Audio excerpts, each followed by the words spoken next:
हाँ बच्चों, तो आज आर डी शर्मा के कुछ इम्पोर्टेंट क्वेश्चन देख रहे हैं।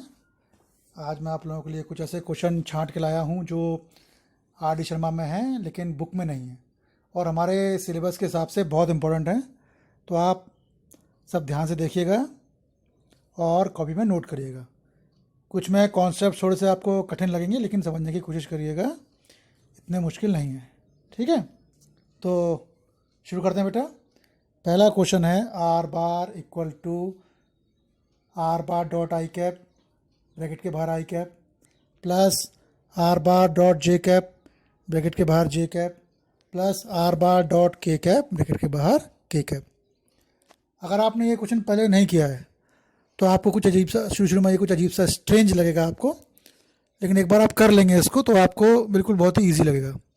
अब देखिए, लेफ्ट साइड में केवल एक टर्म है आर बार, राइट साइड में मल्टीपल टर्म्स हैं, 3 ब्रैकेट दिख रहे हैं आपको। तो मैथ्स का पहला सिद्धांत ये है कि ब्रैकेट मीन्स आपको पहले ब्रैकेट सॉल्व करना है। तो ब्रैकेट सॉल्व कैसे करें? तीन ब्रैकेट हैं आर एच एस में, तीनों में आर बार दे रहा है। तो बेटा जब भी आर बार की कोई स्पेसिफिक कोई निश्चित वैल्यू ना दी हो तो हम एक आर बार की स्टैंडर्ड वैल्यू मानते हैं। हम एज्यूम कर लेते हैं r bar equal to x i cap plus y j cap plus z k cap. ठीक है, जैसे हम कभी कोई पॉइंट मानते हैं तो पॉइंट एक्स वाई एज्यूम करते हैं। ठीक है, ऐसे वेक्टर में जब कोई पॉइंट आर बार एज्यूम करते हैं तो उसको एज्यूम करते हैं कि let r bar equal to x i cap plus y j cap plus z k cap. अब ये वैल्यू आर की एज्यूम करके पहले ब्रैकेट में रखेंगे, किसमें? Are bar dot i cap में रखेंगे, वैल्यू निकालेंगे।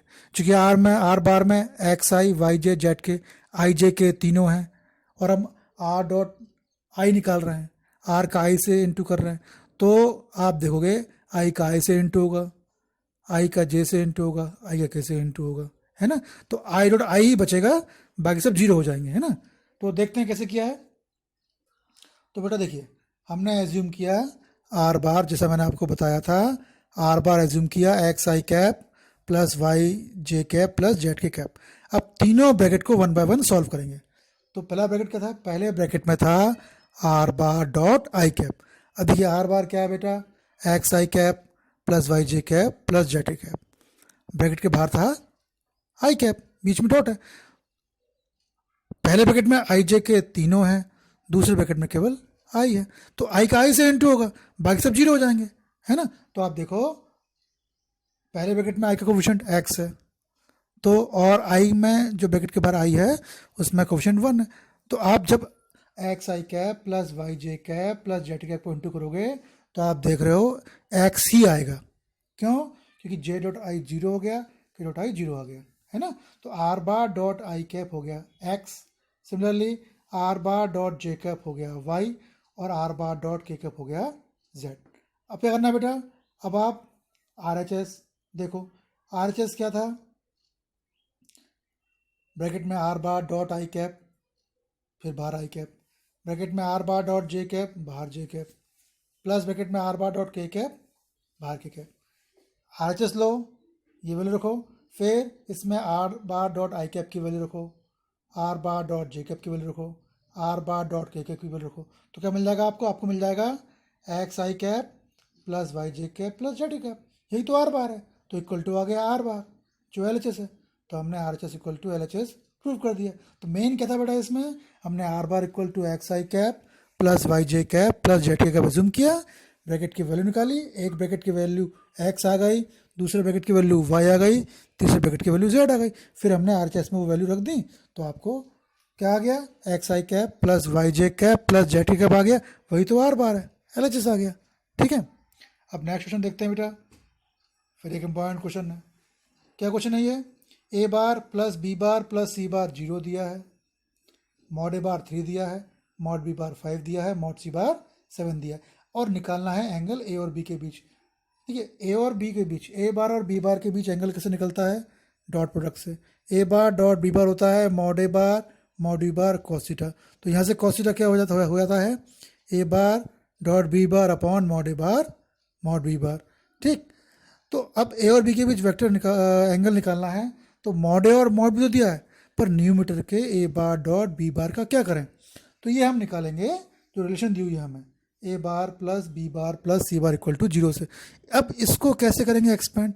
एक ख्याल रखेंगे, क्योंकि एंगल ए और बी के बीच निकालना है, तो जब a bar plus B bar plus C bar equal to 0 को लेके चलेंगे, एक्सपेंड करेंगे, तो हम ए बार प्लस बी बार को रखेंगे लेफ्ट में, बाकी सब ले जाएंगे राइट में, यानी a bar plus B bar equal to minus c लेकर चलेंगे।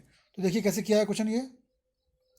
तो पहले एज्यूम कर लिया, जो चीज़ निकालनी है उसको एज्यूम कर लिया, तो let theta be the angle between a bar and b bar. Now the given condition is a bar plus B bar plus C bar equal to 0। अब देखिए ए और बी के बीच एंगल निकालना है, तो ए और बी को लेफ्ट में रहने दिया, क्या हो गया कंडीशन, ए बार प्लस बी बार हो गया माइनस सी बार हो गया। अब देखिए माइनस आ गया, जो प्रूव करना है उसमें कोई माइनस नहीं है, तो मॉड ले लिया, taking mod of both sides. लेकिन जो प्रूव करना है उसमें मॉड भी तो नहीं है, एंगल निकालना है। अब स्क्वायर किया तो आ गया मॉड ए प्लस बी का स्क्वायर इक्वल टू सी का स्क्वायर। अब मॉड से स्क्वायर, जब बेटा किसी क्वेश्चन पे मॉड और स्क्वायर दोनों हो तो मॉड हट जाता है, तो मॉड ए बार प्लस बी बार का स्क्वायर, इसको ले सकते हैं ए बार प्लस बी बार का स्क्वायर। फिर इसको जब फर्दर एक्सपेंड करेंगे तो आएगा ए बार का स्क्वायर प्लस बी बार का स्क्वायर प्लस 2ab। ए बार के स्क्वायर को लिख लिया मॉड ए बार का स्क्वायर, बी बार के स्क्वायर को लिख लिया मॉड बी बार का स्क्वायर, ठीक है। तो mod A plus B bar का होल स्क्वायर हो गया A bar mod A bar का square plus mod b bar का square plus 2a bar dot B bar, ठीक है। ये पॉइंट आपको क्लियर हुआ। स्क्वायर हमने क्यों लिया था, क्योंकि खाली मॉड को हम एक्सपेंड ना कर पाएंगे। जब mod A plus B bar का स्क्वायर होगा तो हम इसको लिखेंगे ए बार प्लस बी बार का स्क्वायर, फिर ए प्लस बी को लगाएंगे फॉर्मूला, तो आ जाएगा ये ए बार का स्क्वायर प्लस बी बार का स्क्वायर प्लस 2ab। ए बार के स्क्वायर को लिखा मॉड ए बार का स्क्वायर, बी बार का स्क्वायर को लिखा मॉड बी बार का स्क्वायर। या अदरवाइज जब आप प्रैक्टिस कर लेंगे तो सीधे ही mod A plus B bar के होल स्क्वायर को सीधे लिख सकते हैं आप मॉड ए बार का square plus mod b bar का square plus 2a dot B. अब देखिए ए बार डॉट बी बार दिख रहा है, यहाँ डॉट प्रोडक्ट का फॉर्मूला लगा दिया, क्या हो गया ये मॉड ए bar mod b bar cos theta, है ना।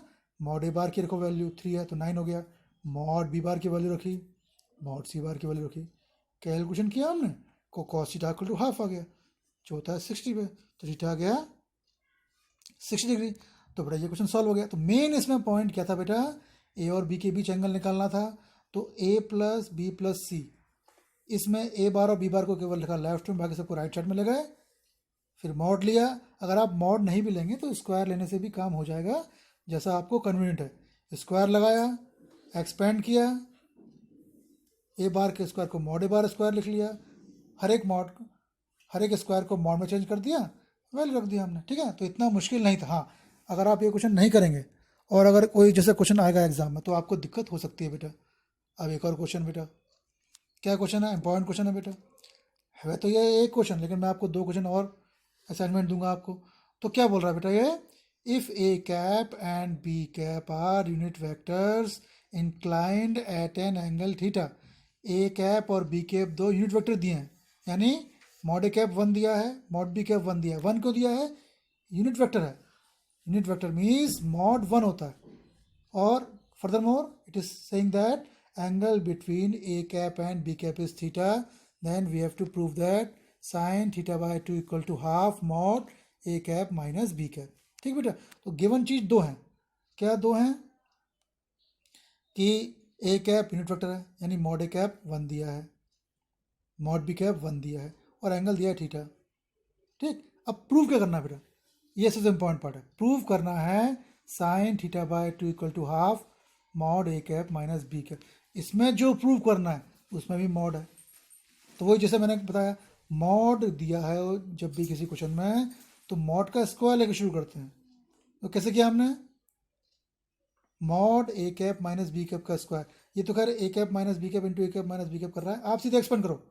Mod a cap minus B cap के स्क्वायर को लिखा a cap minus B cap का स्क्वायर, एक्सपेंड करो, a square minus 2ab plus B square. तो क्या आ गया हमारे पास, mod a cap minus B cap का स्क्वायर आ गया मॉड ए कैप का square minus 2a cap dot b cap plus mod b cap का स्क्वायर। ये मॉड ए कैप का स्क्वायर मॉड बी कैप का स्क्वायर कैसे आ गया, क्योंकि a माइनस बी स्क्वायर का एक्सपेंशन किया है, तो a square minus 2ab plus B square, a square को लिखा है मॉड a का स्क्वायर। क्यों?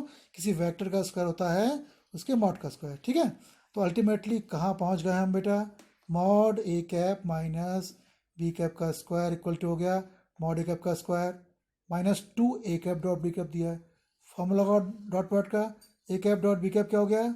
Mod a cap mod b cap cos theta plus mod b cap का स्क्वायर। अब देखिए a cap is unit vector, तो मॉड हो गया 1, तो मॉड a स्क्वायर भी 1 हो गया, मॉड बी कैप का स्क्वायर 1 हो गया। तो क्या बचा हमारे पास? Mod a cap minus B cap का स्क्वायर आ गया 2 माइनस 2 कॉस थीटा, 2 कॉमन निकाल लिया 1 माइनस कॉस थीटा हो गया। अब देखिए 1 माइनस कॉस थीटा, ऐसे आपने दो फॉर्मूले क्लास 11 में पढ़े हैं। 1 माइनस कॉस थीटा होता है 2 साइन स्क्वायर थीटा बाय 2, और 1 प्लस कॉस थीटा होता है 2 कॉस स्क्वायर थीटा बाय 2। तो यहाँ तो 1 माइनस कॉस यूज़ करना है, तो वो हो गया 2 साइन स्क्वायर थीटा बाय 2। तो हमने रिप्लेस कर दिया 1 माइनस कॉस थीटा को 2 साइन स्क्वायर थीटा बाय 2 से। तो क्या आ गया बेटा?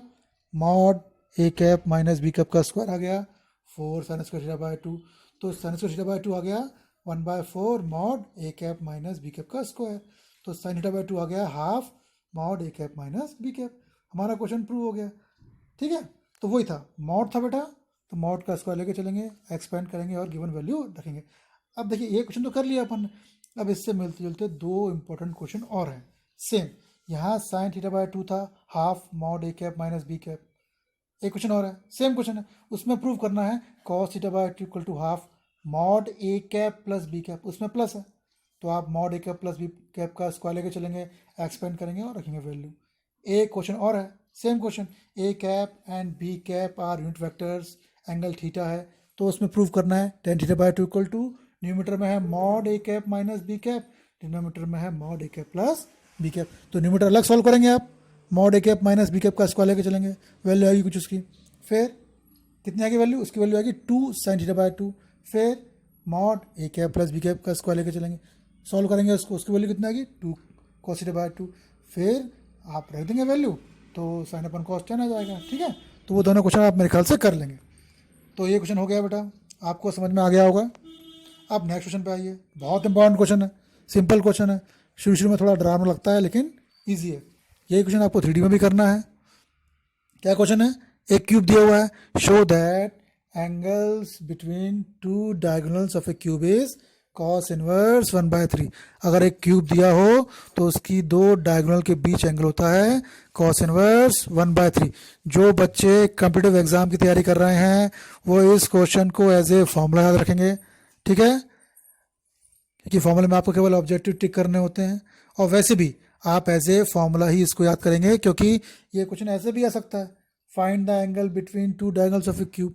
ठीक, तो बहरहाल हमारा क्वेश्चन है angles between two diagonals of A cube cos inverse 1/3 आपको प्रूव करना है। तो क्यूब, सबसे पहले क्यूब बनाएंगे, तो ऐसा क्यूब बनाएंगे जो कन्वीनियंट हो। कैसे कन्वीनियंट हो? हम एक वर्टेक्स क्यूब का ले लेंगे ओरिजिन, ठीक, उससे क्या होगा और सारे वर्टेक्स इवेल्युएट करने में, कैलकुलेट करने में, निकालने में इजी होगा। तो क्यूब था बेटा, तो each edge of the cube will be of same length. हमने मान लिया कि हर एक एज क्यूब की ए लेंथ की है, तो मैंने पहली बात क्या चालाकी की है, एक ऐसा क्यूब बनाया जिसका एक वर्टेक्स ओ ओरिजिन में है, ठीक, और हर एक एज उसकी ए है, क्यूब है, तो ओ ए भी ए हो गई, ओ सी भी ए हो गई, ओ बी भी ए हो गई। ठीक, अब वर्टेक्स क्या है? A b c d and so on. A है, एस है, सी है, आर है, पी है, बी है, क्यू है। अब बारी बारी से हर एक वर्टेक्स निकालते हैं। ए निकालें, ओ ए। देखिए वेक्टर में या तो हम एक्स एक्सिस के पैरेलल जाते हैं, या वाई एक्सिस के पैरेलल जाते हैं, या जेड एक्सिस के पैरेलल जाते हैं। अब ओ से जाना है बेटा, ये तो एक्स एक्सिस पे है, यहाँ तो वाई और जेड एक्सिस पे जाने की जरूरत ही नहीं है, तो ओ से ए कैसे गए? ओ ए गए, एक्स एक्सिस के पैरेलल गए, तो क्या हुए वर्टेक्स के? ए 0 0 0 0 क्यों आए? क्योंकि हम वाई एक्सिस पे गए नहीं, जेड एक्सिस पे गए नहीं, केवल एक्स एक्सिस पे गए। ठीक, तो ए हो गया ए 0 0। सिमिलरली बी पे आओ, बी वाई एक्सिस पे है, अब ओ से बी जाएंगे तो ओ ए थोड़ी जाएंगे। अगर मुझे आधार ताल से कटनी जाना हो या मुझे सुहागी जाना हो तो मैं बड़ा फुवारा थोड़ी जाऊँगा, मेरा दिमाग थोड़ी ख़राब है, ठीक है ना, मैं हमेशा शॉर्टेस्ट डिस्टेंस फॉलो करूँगा। तो जब मुझे ओ से बी जाना है तो ऑब्वियसली मैं ओ से ए एस सी आर टहलते हुए क्यों जाऊंगा, वैसे भी कोरोना का माहौल है। तो जब मुझे ओ से बी जाना है तो शॉर्टेस्ट रूट क्या होगा, ओ बी होगा। तो जब मैं ओ से बी गया तो बी पे पहुंच गया। तो मैंने कौन सा पाथ फॉलो किया, मैं वाई एक्सिस के पैरेलल गया। तो बी के कोऑर्डिनेट क्या हुए, 0 a 0। शुरू में 0 क्यों आया, क्योंकि मैं एक्स एक्स के पैरेलल नहीं गया। बीच वाला ए क्यों आया, क्योंकि मैं वाई एक्स के पैरेलल गया। ए लास्ट वाला 0 क्यों आया, क्योंकि मैं जेड एक्स के पैरेलल नहीं गया। तो बी क्या हो गया, 0 a 0। अब सी देखिए, सी जेड एक्सिस पे है, तो मैं ओ से सी जाऊंगा जाऊंगा सीधे जेड के पैरेलल जाऊंगा। तो सी के कोऑर्डिनेट हो गए 0 0 a। ठीक, अब एस आओ, ओ से एस जाना है तो कैसे जाऊंगा, पहले एक्स, शर्त क्या है, पहले एक्स एक्सिस के पैरेलल जाना है, फिर वाई एक्सिस के, फिर जेड एक्सिस के। तो ओ से एस, मैं ओ से ए जाऊंगा, फिर ए से एस जाऊंगा। ओ से ए एक्स एक्सिस है, ए से एस जेड एक्सिस है। ठीक है ना, ध्यान रखिए मैंने वाई नीचे लिया, जेड ऊपर लिया है, आप इंटरचेंज भी कर सकते हैं, आंसर सेम आएगा। तो ओ से ए एक्स एक्सिस के पैरेलल ए गया, ए से जेड, जेड एक्सिस से पैरेलल ए गया, और एस पर पहुंच गया। वाई एक्सिस पर जाने की जरूरत ही नहीं पड़ी। तो एस कोऑर्डिनेट क्या हो गए, a 0 a, एक्स एक्सिस के पैरेलल ए गया, वाई पे गया है नहीं, 0 आ गया, जेड पे ए गया। अब आर पे आओ बेटा, मुझे ओ से आर जाना है। तो ओ से आर पहले एक्स एक्स के पैरेलल जाऊंगा, पर एक्स एक्सिस तो आर के उल्टी तरफ है, मुझे जाने की जरूरत ही नहीं है। तो मैं वाई के गया, ओ से बी गया वाई के पैरेलल, फिर बी से आर गया। तो ओ से बी ए डिस्टेंस, बी से आर ए डिस्टेंस। तो आर के कोऑर्डिनेट्स क्या हो बेटा, 0 a a। पहला 0 क्यों आया, क्योंकि मैं एक्स एक्स के पैरेलल गया ही नहीं, वाई के पैरेलल ए गया, जेड के पैरेलल ए गया। तो आर हो गया बेटा 0 a a। सिमिलरली क्यू, ए 0 हो गया, एक्स पे गया फिर वाई पे गया। अब पी देखिए, मुझे ओ से पी जाना है, पहले एक्स फिर वाई फिर जेड। ओ से ए गया एक्स के पैरेलल, फिर ए से क्यू गया वाई के पैरेलल, क्यू से पी गया जेड के पैरेलल। तो तीनों ही डायरेक्शन में मैं ए गया। तो पी कितना हो गया, ए। तो देखिए हमने क्यूब के सारे वर्टेक्स निकाल लिए, ओरिजिन तो 0 था। अब क्वेश्चन क्या था बेटा, हमें एंगल बिटवीन टू डायगोनल्स निकालना था। एंगल निकालने के लिए फॉर्मूला क्या है बेटा, डॉट प्रोडक्ट का फॉर्मूला है cos theta a bar dot B bar mod A bar mod b bar. जिन दो वेक्टर्स के बीच एंगल निकालना वो पता भी तो होनी चाहिए। ठीक है, ए बार और बी बार पता होना चाहिए ना। तो अब दो डायगोनल निकालते हैं, एक ओपी ले लेते हैं और एक ए आर ले लेते हैं। ओपी क्या है बेटा, पी है ए, तो ओपी बार हुआ ए आई कैप प्लस ए जे कैप प्लस ए के कैप। ठीक, क्यों, पी था ए, तो ओपी बार को लिखा ए आई कैप प्लस ए जे कैप प्लस ए के कैप। दूसरा क्या है बेटा वेक्टर, ए आर बार। तो ए आर बार जब एक वेक्टर दिया हो उसको पोजीशन वेक्टर के टर्म्स में एक्सपेंड करते हो तो लास्ट वाला पहले आएगा। ओ आर बार यानी आर का पोजीशन वेक्टर पहले आया और ए का पोजीशन वेक्टर बाद में आ गया। तो ए आर बार हो गया ओ आर बार माइनस ओ ए बार, मतलब आर का पोजीशन वेक्टर माइनस ए का पोजीशन वेक्टर। अब आर क्या था बेटा, 0 a। तो आर बार हो गया 0 आई कैप प्लस ए जे कैप प्लस ए के कैप। ओ ए बार कितना हो गया, ए आई कैप, ए था ए 0 0, तो ओ ए बार कितना हो गया बेटा, ए आई कैप प्लस 0 जे कैप प्लस 0 के कैप। तो ए आर बार क्या हो गया बेटा, सॉल्व किया, ओ आर बार माइनस ओ ए बार सॉल्व किया तो आ गया माइनस ए आई कैप प्लस ए जे कैप प्लस ए के कैप। तो आपको ओ पी बार, हमने दो रैंडम डायगोनल लिए हैं अपने मन से, आपको ये भी ले सकते हैं, पर ध्यान रखिए क्योंकि एग्जाम में हमें टाइम बचाना है तो आपको ये दो डायगोनल ही लेनी है।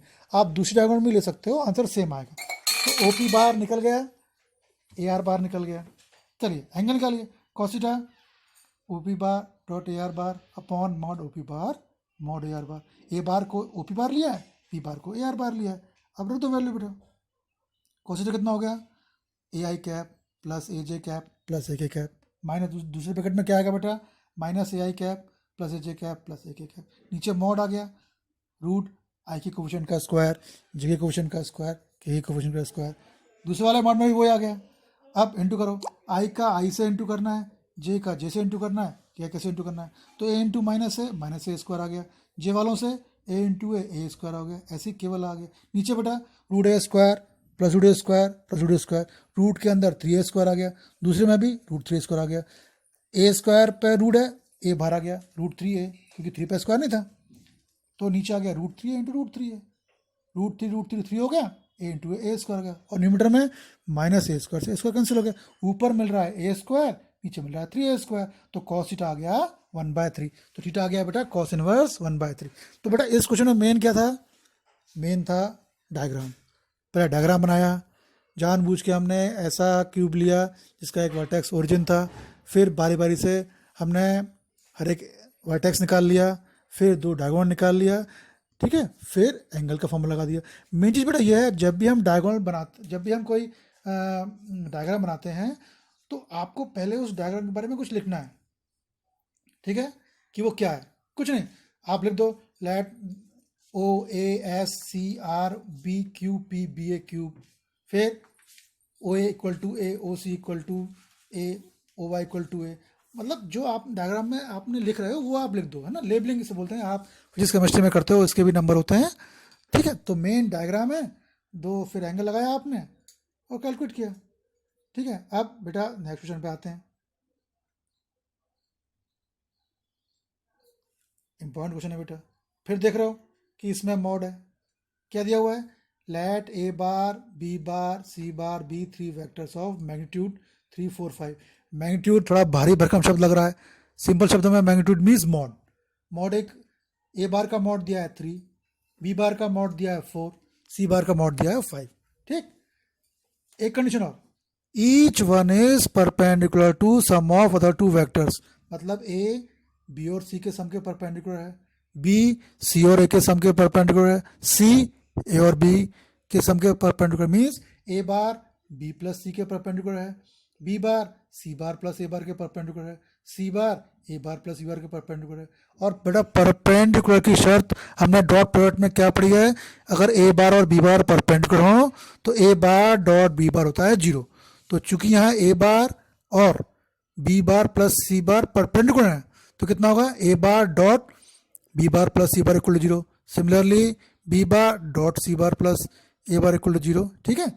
और क्या प्रूव करना है, मॉड है क्वेश्चन में, mod A bar plus C bar, a bar plus B bar plus सी बार की वैल्यू निकालनी है 5√2। सबसे अच्छी बात क्या है इस क्वेश्चन में, जो प्रूव करना है, जो वैल्यू निकालनी है वो दी हुई है आपको, आपको आंसर पता है, फिर तो क्वेश्चन आसानी से हो जाएगा बेटा, है ना। लेकिन मॉड है, जब भी मॉड वाला क्वेश्चन प्रूव करना है तो शुरू करते हैं मॉड के स्क्वायर से, ठीक है ना, ये मैंने आपको पहले ही बताया। चलिए अब आते हैं क्वेश्चन पे। तो पहले गिवन, तो गिवन क्या है बेटा, गिवन दिया है मॉड ए बार 3 दिया है, मॉड बी बार 4 दिया है, मॉड सी बार 5 दिया है, और क्या दिया हुआ है, ए bar perpendicular to B plus C, B bar perpendicular to C plus A, C bar perpendicular to A plus B, यानी डॉट प्रोडक्ट 0 होगा, A dot B plus C 0 होगा, B dot C plus C 0 होगा, C dot A plus B 0 होगा। Expand किया, A bar dot B bar plus A bar dot C bar 0 होगा, B bar dot C bar plus B bar dot A bar 0 होगा, C bar dot A bar plus C bar dot B bar 0 होगा। तीनों को जोड़ दो, है ना। तो क्या होगा बेटा, 2 A bar dot B bar plus B bar dot C bar plus C bar dot A bar 0 आ गया, यानी कुल मिला के आ गया A bar dot B bar plus B bar dot C bar plus C bar dot A bar equal to 0 आ गया। अब बेटा वैल्यू किसी निकालनी है, आपको वैल्यू निकालनी है मॉड ए bar plus B bar plus सी बार की निकालनी है, तो स्क्वायर लेके चलेंगे, ठीक। स्क्वायर लेके चलेंगे तो एक्सपेंशन हो जाएगा। एक्चुअली हुआ क्या है, मॉड ए bar plus B bar plus सी बार के स्क्वायर को लिखा हमने A bar plus B bar plus C bar का स्क्वायर, फिर इसको 9th वाले फॉर्मूले से एक्सपेंड किया। क्या फॉर्मूला था, A plus B plus C का स्क्वायर होता है A square plus B square plus B square plus sorry A square, A plus B plus C का होल स्क्वायर होता है A square plus B square plus C square plus 2ab plus 2bc plus 2ca। वो expand किया हमने, फिर ए square को लिख लेंगे mod A square, B square को mod B square, C square को मॉड सी स्क्वायर, या आप डायरेक्ट भी कर लीजिए। मॉड ए bar plus B bar plus सी बार का स्क्वायर को लिखा हमने A bar plus B bar plus C bar का होल स्क्वायर, मॉड चला गया, एक्सपेंड किया, A square plus B square plus C square plus 2ab plus 2bc plus 2ca।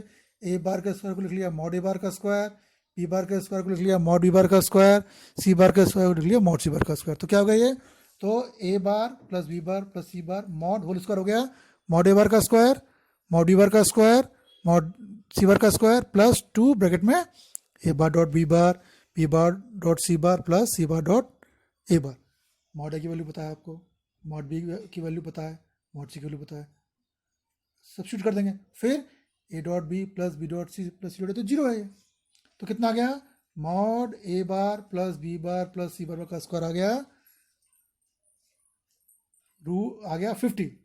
तो mod A plus B plus C आ गया √50, ठीक है ना। तो इसमें मेरा मेन पॉइंट क्या था, क्वेश्चन जो सॉल्यूशन प्रूव करना था क्वेश्चन में, उसमें मॉड था, तो मॉड का स्क्वायर लेके चले, मॉड हट गया, स्क्वायर का एक्सपेंशन किया, स्क्वायर टर्म में फिर मॉड लग गया, फिर दी गई कंडीशन से हमने कैलकुलेट कर लिया। इतना मुश्किल नहीं था। अगर एक बार आप ये सब क्वेश्चन कर लेंगे बेटा तो आपको दिक्कत नहीं होगी। तो बेसिकली हमने आज क्या किए, आर डी शर्मा के कुछ इंपॉर्टेंट क्वेश्चन हमने आज क्लिक किए हैं। आप इन क्वेश्चन को देखेंगे, अच्छे से करेंगे, और जो बचे क्वेश्चन एक आध जो रह गए हैं इंपॉर्टेंट आर डी शर्मा के, वो हम जब रिवीजन में कर लेंगे। तो आज के लिए इतना ही बेटा, खूब प्रैक्टिस करिए और पढ़ते रहिए, असाइनमेंट भेजिए, असाइनमेंट करते रहिए।